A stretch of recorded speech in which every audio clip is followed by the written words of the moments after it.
and have made me king in his place. Now, O Lord, your promise to my father David is fulfilled. For you have... Wait just a second. Oh, I left out the most important verse. Verse 7 is where I should have started. Okay. And that night God appeared to Solomon and said to him, ask what I shall give you. Okay? Y'all following me? God said, ask what I shall give you. God said, I'll give you anything you want. Just ask me. Okay? You have dealt with my father David with great loving kindness and have made me king in his place. Now, O Lord, your promise to my father David is fulfilled. For you have made me king over a people as numerous as the dust of the earth. Give me now wisdom and knowledge, that I may go out and come in before this people. For who can rule this great people of yours? So what did Solomon ask for? Is somebody that could, and God had told him, if God told you, what can I do for you? Anything you want. Just ask me. I would hate to think what the majority of us would ask him for if we had that opportunity. If we had the same opportunity Solomon had, I'd hate to think the things that we would ask him for that would be beneficial to us. We might ask him for prosperity or money or anything. A lot of different selfish things that we could ask him for, but what Solomon asked him for was not a selfish thing. Because with wisdom and knowledge, then you're able to help others. And not only that, with wisdom and knowledge, you're to me would make sense. Well, let's just keep reading right here. God said to Solomon, because you had this in mind and did not ask for what? Did not ask for riches. You didn't ask me for riches, but because you had this in mind, did not ask for riches, wealth, or honor, or the life of those who hate you, nor have you even asked for long life, but you have asked for yourself wisdom and knowledge, that you may rule my people, or whom I have made you king, over whom I have made you king. Wisdom and knowledge have been granted to you, and I will give you riches and wealth and honor.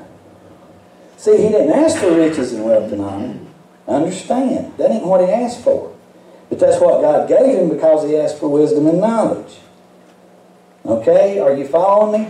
Let's go to, and I'm reading, in case some of you are wondering, I brought the New King James Translation Bible with me, but right now I'm reading out of the one I use at home a lot, and this is the New American Standard that I'm reading from. And the reason is because I have the Amplified and the King James here, and I'll be reading some out of those too.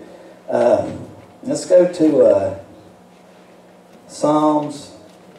Or y'all don't have to go, because this is going to be a lot of scripture and a lot of turning. If you want to, that's fine. Psalms 94, 10.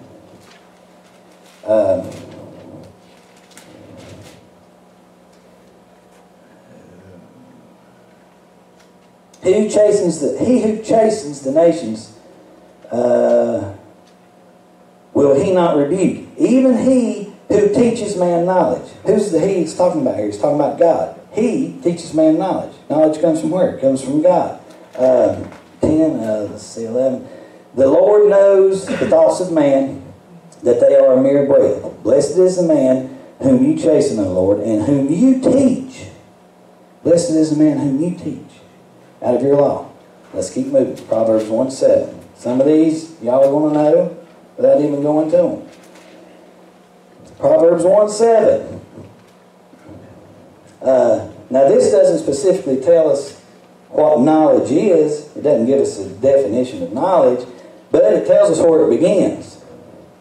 The fear of the Lord is the beginning of knowledge. But fools despise wisdom and instruction. Proverbs 18. Proverbs 18, 15. The mind of the prudent acquires knowledge, and the ear of the wise seeks knowledge. Now that don't sound to me like knowledge is just dangling right here for you to just reach out and grab. It comes through acquiring and seeking, right? Let's keep going. I've got written down here Hosea 4:6. I'm going to go right on by that because I'm just going to tell you what it says. There again, it doesn't give us a definition of knowledge, but it does tell us that my people are destroyed for a lack of it. For a lack of knowledge. My people are destroyed because they have no knowledge. Let's go to Colossians. Over in the New Testament. Because seems like I get stuck in the Old Testament a lot. So we'll go over to the New Testament. Colossians. I have to sing that song every time. Colossians chapter 2. I've got written down here 1 through 8. So that's what I'm going to read. I don't know why. Okay. For I want you to know how great a struggle. Am I in the right place? Yes. I want you to know how great a struggle I have on your behalf, and for those who are at Laodicea, and for all those who have not personally seen my face, that their hearts may be encouraged, having been knit together in love, and attaining to all the wealth that comes from the full assurance of understanding, resulting in a true knowledge of God's mystery, that is Christ Himself. And here's the verse that I want to point out. Christ Himself. Okay, this is what verse 3 is talking about. What verse 2 ends with. Christ Himself. In whom are hidden all the treasures of wisdom and knowledge. So where are all of our treasures of wisdom and knowledge hidden? In Christ. And we said, okay, and we said that Christ represented the Word. That's right. But this is where our wisdom and our knowledge comes from. Okay, are y'all following me? All right, good deal. Let's see. I say this so that no one will delude you with persuasive argument. For even though I am absent in body, nevertheless I am with you in spirit, rejoicing to see your good discipline and the stability of your faith in Christ. Therefore, as you have received Christ Jesus the Lord, so walk in Him, having been firmly rooted and now being built up in Him and established in your faith, just as you were instructed, and overflowing with gratitude. See to it that no one takes you captive through philosophy and empty deception, according to the tradition of men, according to the elementary principles of the world, rather than according to Christ. Okay? Let's move on. James. Let's go to James. Y'all all know what this says. James. Chapter 1. Hebrews, James. So I'm going the right direction. Sometimes I start singing my song and I'll be like, oh, I need to back up because I done went past it. Hebrews, James, chapter 1 and verse 5. But if any of you lacks wisdom, let him ask God, who gives to all generously and without reproach, and it will be given to him. Okay? And that's the only one I have written down, but let's don't quit reading there. Of course, let's continue. But he must ask in faith without any doubting, for the one who doubts is like the surf of the sea, driven and tossed by the wind. For that man ought not to expect that he will receive anything from the Lord. So, James tells us if we lack wisdom, to ask for it. Pray for it. Ask God for it. In faith, believing that He's going to give it to you. And He will. He will give it to you. And He'll give it to you through the Word. But you're going to have to... He's not going to hit you over the head with it. He's not while you're sitting and watching your TV shows, He's not going to come up and smack you in the head with wisdom. Okay? That's not how it works. You're going to have to seek it out. Let's go to James 3, 13 through 17. Who among you is wise and understanding? Let him show by his good behavior his deeds in the gentleness of wisdom. But if you have bitter jealousy and selfish ambition in your heart, do not be arrogant and so lie against the truth. This wisdom is not that which comes down from above, but is earthly, natural, and demonic. So, he's telling us, not all of what we think is wisdom is coming from God. There's also earthly and fleshly and demonic wisdom. Okay? Which is not what we're wanting. That's not the wisdom we're wanting. That's the wisdom that I hung out here that was easy for you to find. Okay? That ain't what we're looking for. Are y'all following me? Yes. Have I put anybody to sleep yet? Yes. Thank you, Christine. Her.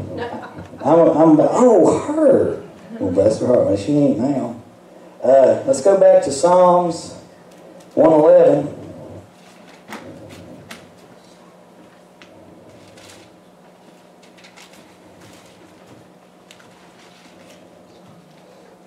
Psalms 111 and verse 10. Here again. It doesn't explain to us what wisdom is, but it tells us, where it begins. The fear of the Lord is the beginning of wisdom. A good understanding have all those who do His commandments. His praise endures forever. And the last scripture, and look guys, there's all kinds of scriptures and all kinds of passages about knowledge and wisdom, and I can't begin to even give them all to you.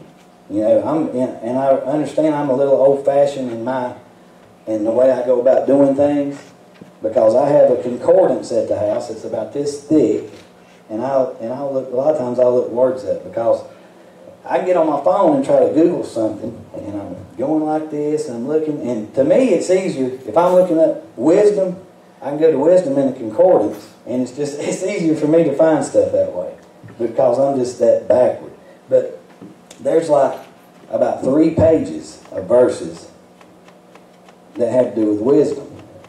There's hundreds of verses that have to do with knowledge. Okay, so these are just a few, just to try to get the point across. Okay, but I saved this scripture till last, because I started reading this, and actually some of these scriptures were some that I had written down for some things that we've talked about on Wednesday nights. And I went back and I actually had picked one verse out of this specific chapter, and then I started reading the whole chapter, and and cold chills came up on my arms, and I was just like, oh Jesus, this is it's just the Word of God, people. It's just, sometimes you can read something that you've read 100 times, and it's like you've read it for the first time. Amen. And the Lord just, and I was sitting there, and it was a time when I was at home by myself. I don't even remember why I was at home by myself. But yeah, but I don't think there was any kids there. There wasn't anybody there to bother me. And I was just reading this, and I just felt the presence of the Lord. And in such a way, and I've read over this before, and it never jumped out at me the way that it did this past week. And this is what I want you guys to get from what I've had to say today. Proverbs chapter 2. And I'm actually going, because I read this to Christine the other night, and as I read it to her, I just, I about started tearing up, and I read it in the New King James, and I'm going to read it again from the New King James.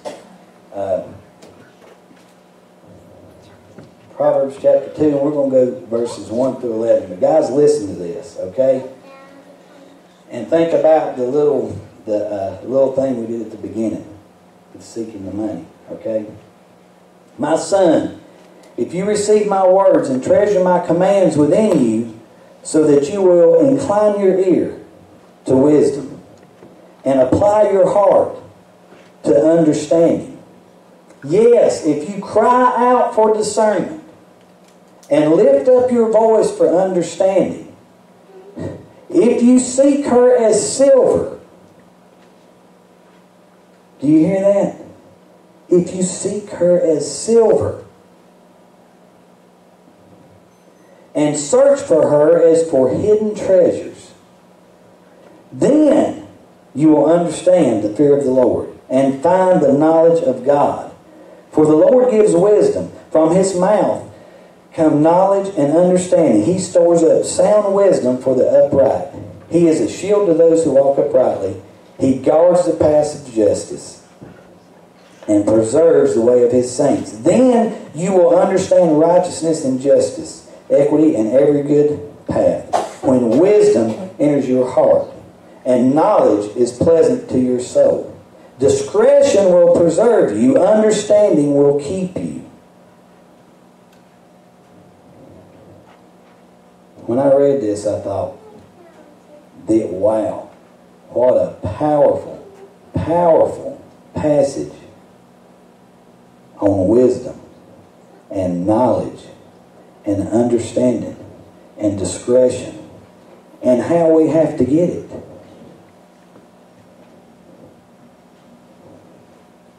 So in closing,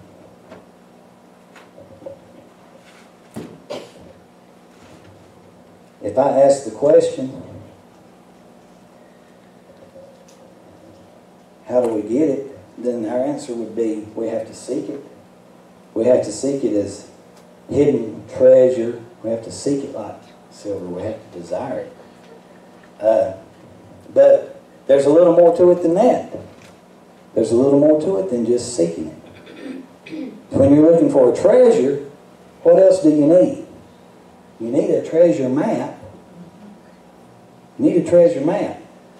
Or else, you may be looking in the wrong place. This is the point, guys, that we need to get down in here. We can earnestly seek something and be seeking in the wrong place, and we're never going to find it. Y'all could have sought in here all day for that $20 bill, but you're not going. It's not just about seeking. Understand that. Yes, seeking is the part of it. We have to actively seek. But also, the second part of it is we have to seek in the right place to find what we are looking for. To find hidden treasure, I just wrote down 4 points right here, and then we're going to be done. To find hidden treasure, we have to look where the treasure is hidden. I've got where underlined. To find the treasure, we have to look where it is hidden. And many times, we search for our wisdom in the wrong places. That's the reason that we don't find the wisdom that we're looking for. Now listen to this. Many times wisdom comes in a simple form, but is overlooked in our haste to find it. I thought that was pretty good. Because we're so hasty and we want it now and we want it quickly and we're grabbing at all these counterfeit 20s that are hanging all around us because we got to have it now. And the only problem with that is that God never promised that wisdom and knowledge could be found easily. Y'all hear me? God promised that wisdom and knowledge could be found, but He never said it was going to be easy.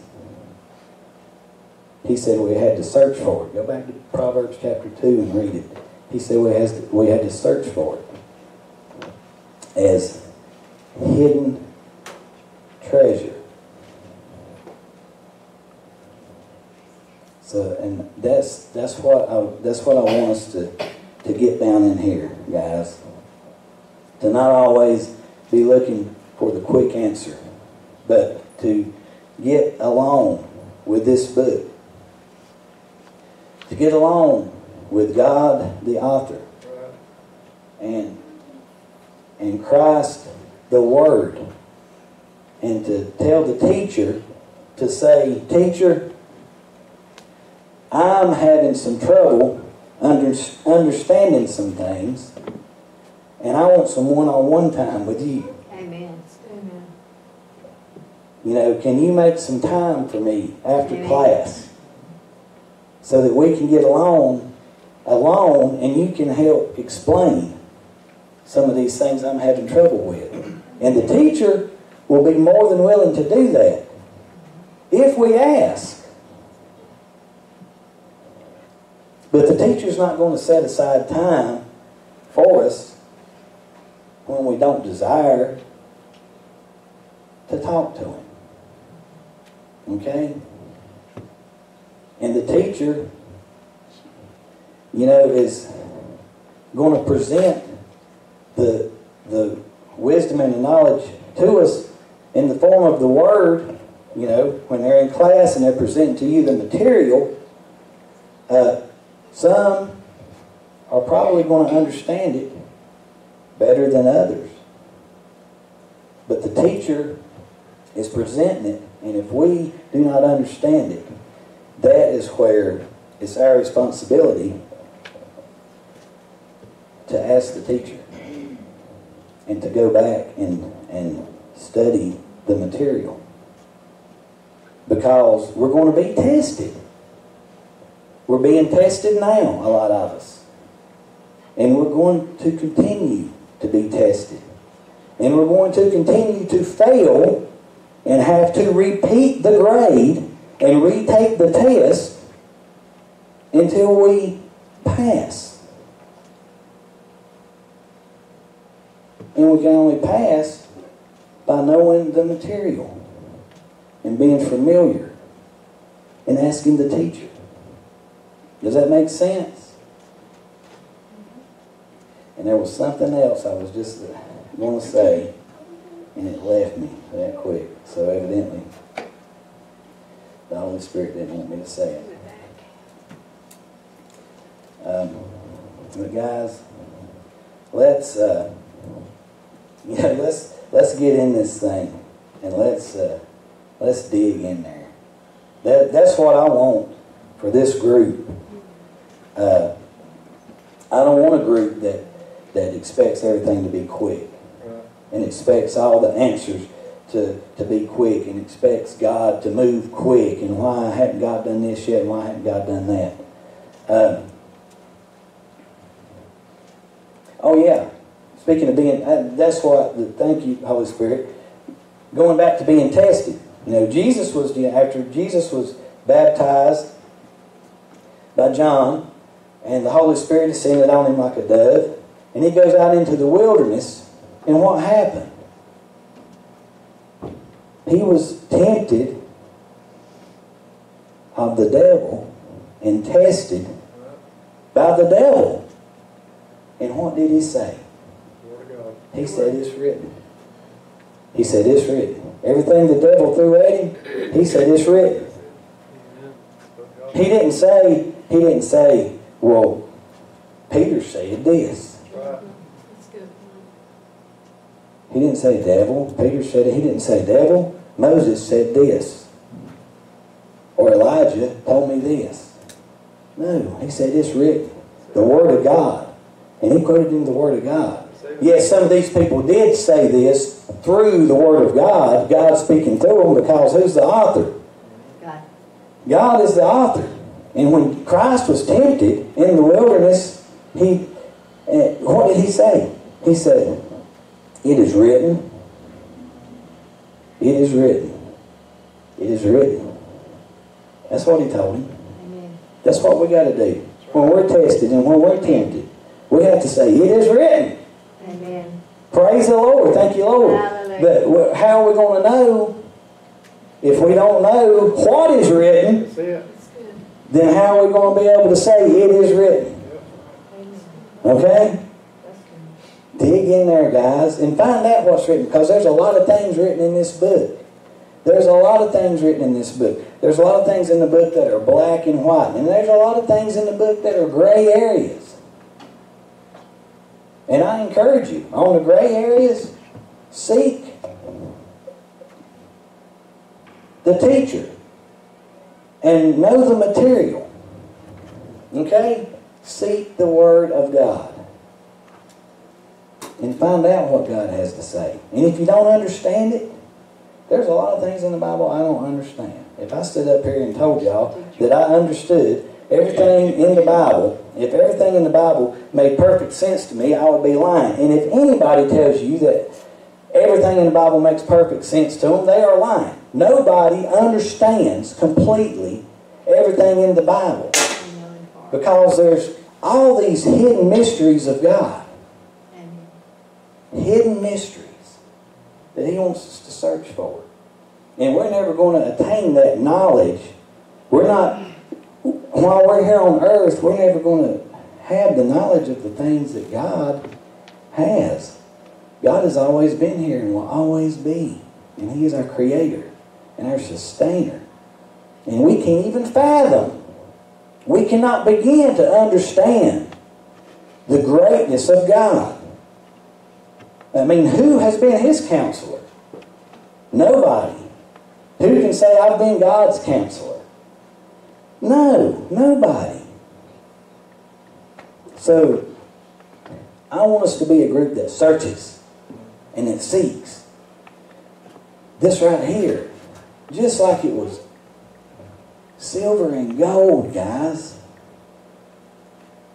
If you knew there was some silver or gold, a good amount of it buried in your backyard, if you knew for sure it was there, if you knew for sure that it was there, you would dig night and day. And you would bandage up your blisters and you would, to find it. We all would. Don't make out like you wouldn't. Well, we know the treasures that are in this book. God has told us about all the hidden treasures in this book. And we don't even care enough to try to dig them out. That's too much trouble.